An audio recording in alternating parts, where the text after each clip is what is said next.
से बदबू आती है, इस पर आप क्या कहेंगे? क्योंकि Akshay also has just tweeted कि या हमको भारत को ही आइलैंड बनाना है, भारत में ही टूरिज्म बढ़ाना है। मालदीव्स वालों को हार्ट अटैक आ गया होगा, बिकॉज अगर लक्षद्वीप ओपन हो जाएगा इंडियंस के लिए और दुनिया के लिए, तो मालदीव्स को समझ नहीं आएगा वो किधर गए, because Lakshadweep is much better, much more cleaner, much more beautiful, and the lagoons are just fantastic.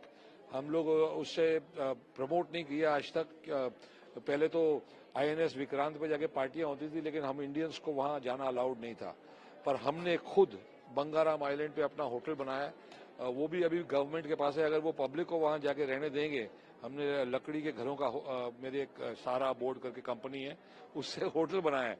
अगर वहां इंडियंस को जाने दिया तो ट्रस्ट मी, मालदीव्स को लाले पड़ जाएंगे, बिकॉज सबसे ज्यादा टूरिज्म मालदीव्स में इंडियंस का जाता है. और जे इंडियंस को मौका मिल गया कि हिंदुस्तानी रुपए में जाके लक्षद्वीप में हम ये छुट्टी बना सकते हैं, तो ट्रस्ट भी, मतलब पूरे वर्ल्ड से लोग आके लक्षद्वीप बैठ जाएंगे. तो आई थिंक पीएम मोदी जो वहां जाके उनने दिखाया है कि हमारे ये आइलैंड्स हैं, वो तो उनने बहुत कमाल दिखाया है कि जी बहुत ही ब्यूटीफुल, बहुत ही अच्छे आइलैंड हैं. लेकिन अगर हमें वहां जाना फुल अलाउड हो जाए तो ट्रस्ट में कश्मीर भी फेल है उसके सामने. वहाँ के जो नेता है वो पीएम मोदी को जोकर बता रहे हैं, फ्लाइट की कटौती बता रहे हैं। हालांकि वहाँ की सरकार जो कह रही है, वहाँ की जो प्रेसिडेंट है वो कह रहे हैं कि ये हमारा निजी राय नहीं है, हम इसके ऊपर एक्शन लेंगे। नहीं, आपको समझना पड़ेगा, उनका घर, वो सारों के होटल हैं, वो सब होटल को ओन करते हैं. वहाँ के नेता ओन करते हैं. 90% of the hotels of Maldives are owned by all the netas. तो उनको हार्ट अटैक आ गया कि इधर इंडिया वाले लक्षद्वीप में मालदीव्स बनाने की कोशिश ना करें.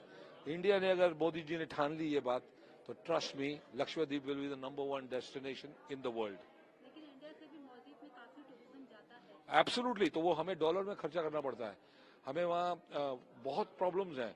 वहाँ वो लोग एक बोतल भी लेके जाने नहीं देते दारू की, सारा वहाँ बिलिंग होती है. इंडिया में अगर लक्षद्वीप में खुल गया तो मालदीव्स साफ हो जाएगा. ट्रस्ट मी, क्योंकि मालदीव्स तो ऑलरेडी हम बहुत बार जा चुके हैं, पर Lakshadweep is absolutely clean, beautiful and untouched, and it's a part of India. Why are we not using it? Thank you PM Modi.